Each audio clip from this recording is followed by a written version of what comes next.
తిన్న వెంటనే బాత్రూమ్‌కి పరిగెడతారు కదా! చాలామంది. పిల్లల్లో ఎక్కువండి. ఇదేమన్నా రోగమా? ఏమన్నా ప్రమాదమా? అరే! అప్పుడే తిన్నాడు, అప్పుడే ఎగుమతయింది, అప్పుడే దిగుమతవుతోంది. ఈడ వంటేమన్నా పడతందా ఒంటికి?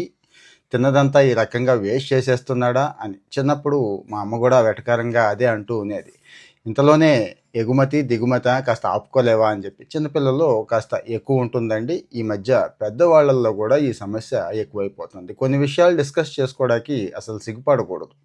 లేకపోతే ఎక్కడ పడతామో తెలుసు కదా! ఆ ఇబ్బంది వచ్చేస్తుందన్నట్టు. దీనికి కారణం ఏంటి అంటే గ్యాస్ట్రోకోలిక్ రిఫ్లెక్స్ అంటారండి. మనం ఆహారం తీసుకున్న తర్వాత జీర్ణం అవటానికి కొంత సమయం తీసుకుంటుంది జనరల్‌గా. జనరల్‌గా అయితే యావరేజ్ 24 గంటలు. కొంతమందికి కాస్త 12 గంటలు ఉంటుంది. కొంతమందికి 70 గంటలు కూడా ఉంటుంది.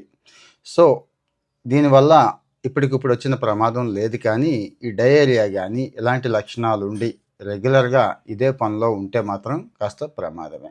ఎవరికొస్తోంది ఇది అంటే ఎక్కువగా బయట ఫుడ్ తినేవాళ్ళకి, జంక్ ఫుడ్ తినేవాళ్ళకి, ఆ హోటల్‌లోను గట్రా బయట ఏది పడితే అది తింటూ ఉంటారు చూడండి, వాళ్ళకి బాగా పెరిగిపోయే అవకాశం ఉంది అని చెప్తున్నారు.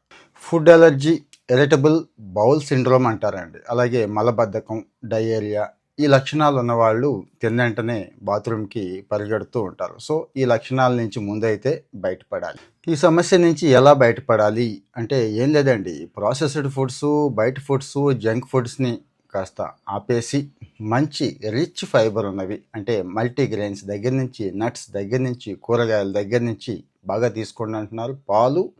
పాలతో చేసిన పదార్థాలు ఏవైనా కానీ అవి కూడా తీసుకుంటే ఈ సమస్య నుంచి సాధ్యమైనంత వరకు బయటపడవచ్చు. అలాగే ఒత్తిడి, ఆందోళన, హార్మోన్ ఇంబ్యాలెన్స్ కూడా దీనికి కారణం అవుతుంది కాబట్టి దాని నుంచి కూడా బయటపడాలి. నేను చెప్తున్నవి ముందు మామూలు ప్రాథమిక సూచనలు మాత్రమే.